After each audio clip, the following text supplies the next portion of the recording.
सुबह का समय था। सुमन बड़ी गुस्से में थी और वह अपने कमरे की तरफ जा रही थी। अरे सारे गांव वाले तुम्हें कंजूस तो कहते हैं, लेकिन तुम अपनी नींद में तो कभी भी कंजूसी नहीं करते हो। हा? अरे सुबह सुबह तुम्हें क्या हो गया है? मुझे चैन से सोने भी नहीं देती हो। अब इतना भारी शरीर है तो नींद भी तो ज़्यादा लेनी पड़ती है ना। अरे मुझे कुछ पता नहीं है, घर में बनाने के लिए बिल्कुल भी सब्जी नहीं है। चुपचाप बाजार जाओ और अभी के अभी सब्जी लेकर आओ, ठीक है? फिर मनोहर उठकर सब्जी लाने के लिए चला जाता है।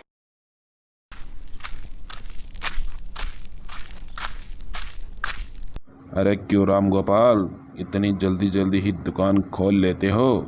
क्या थोड़ा आराम भी किया करो मेरे जैसे। अरे मनोहर जी, हम आपकी तरह कंजूस नहीं हैं। हमारे परिवार वाले दबा के खाना खाते हैं, इसलिए मुझे मेहनत भी दबा के करनी पड़ती है, हैं? अरे चल, घुमा फिरा के बातें मत कर। ये पकड़ 5 रुपए और इनकी तुम हरी मिर्च दे दे। अरे मनोहर जी, 5 रुपए की हरी मिर्च से क्या होगा? अरे इससे तुम्हें क्या करना है, तू चुपचाप मिर्ची दे दे। फिर मनोहर 5 रुपए की मिर्ची लेकर अपने घर की ओर चला जाता है। फिर मनोहर सब्जी लेकर अपने घर पर पहुंच जाता है। जब सुमन 5 रुपए की मिर्ची देखती है तो वह बहुत गुस्सा हो जाती है। हे राम, यह मैंने किसी आदमी के साथ शादी कर ली रे। मेरा तो जीना ही हराम हो गया है। अब मैं 5 रुपए की मिर्ची का क्या अचार डालकर खाऊंगी? अरे क्या बात है भाग्यवान, क्या आइडिया दिया है। अगर हम इस मिर्ची का अगर अचार डाल लेते हैं तो लंबे समय तक चलेगा और पैसों की बचत भी हो जाएगी। फिर पैसा ही पैसा है। हे राम, फूटी मेरी किस्मत, मैंने तो बताकर ही गलती कर दी। वो दोनों झगड़ा कर रहे थे, तभी उन्हें पुलिस की गाड़ी का हॉर्न सुनाई देता है।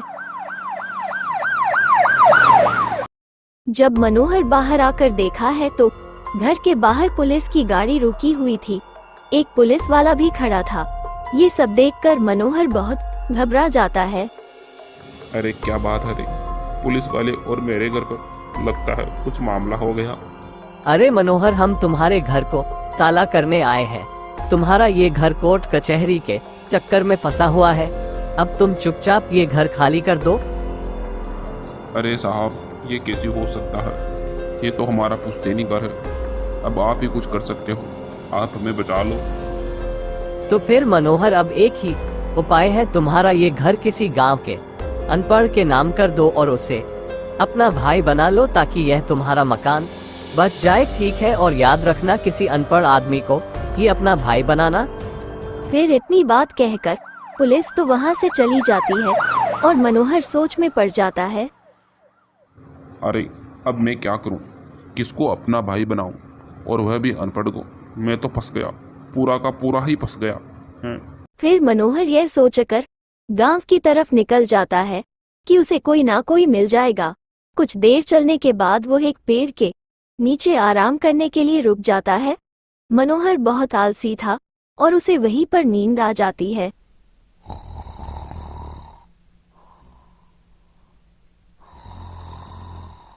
तभी कुछ देर बाद गांव के बाहर एक लड़का गाय चरा रहा था। वो भी उस पेड़ के नीचे आकर बैठ जाता है। जब मनोहर की नींद पूरी होती है तो उस लड़के को देखकर चौंक जाता है। अरे ये लड़का ही मेरा भाई बन सकता है, और मुझे देखने में भी ये अनपढ़ लग रहा है। फिर मनोहर उस लड़के को सारी बातें बता देता है और वो लड़का भी मान जाता है। अरे मेरा नाम मनोहर ऐसा ही थोड़ी है, जब सारा काम हो जाएगा तो मैं से फूटी कौड़ी भी नहीं दूंगा। हाँ। फिर मनोहर उस लड़के को अपने घर पर ले आता है और सारी बात अपनी पत्नी को भी बता देता है। अरे भाभी, आज से मैं आपका देवर हूँ, तो आप अपने देवर की खातिरदारी नहीं करोगी?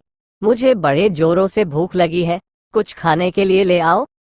हाँ क्यों नहीं, रुको मैं अभी खाना लेकर आती हूँ। फिर सुमन किचन से खाना लाने के लिए चली जाती है।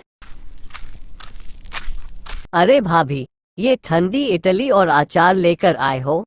मैंने तो सोचा कि तुम मेरे लिए पनीर की सब्जी और रोटी लेकर आओगी। अरे ज़्यादा बहसबाजी मत कर, नहीं तो भूखा सोना पड़ेगा। हाँ, चुपचाप जो दिया है वो खा ले। अरे आज रात की बात है, कल सुबह तो तुम सारे गांव के चक्कर लगाओगे इस छोटू दादा को देखने के लिए। अरे गब्बर कहाँ रे तू, देख सारा इंतजाम हो गया है। अब तुम रात को आ जाना, हम घर से सारा रुपया गायब कर लेंगे और माला माल हो जाएंगे, ठीक है? और उस मनोहर का सुबह पापा बन जाएगा। जब छोटू ये सब बातें कर रहा था तो सारी बातें मनोहर ध्यानपूर्वक सुन लेता है। अच्छा तो ये बात है, रुक बेटा, तुम्हें तो मैं बताता हूँ। फिर जैसे ही रात को छोटू व नकली पुलिस वाला घर में चोरी कर रहे थे, तभी वहां पर मनोहर पुलिस को लेकर आ जाता है। अरे क्या बात है, नकली पुलिस वाले तू तो पकड़ा गया। अब चल ससुराल में, वहीं पर तुम दोनों की चमेली के तेल से मालिश करूंगा। अरे यार मेरे सारे प्लान पर पानी फेर दिया। जिस दिन मेरी हाइट बढ़ गई ना, मैं सबको देख लूंगा। फिर पुलिस उन दोनों को पकड़ कर ले जाती है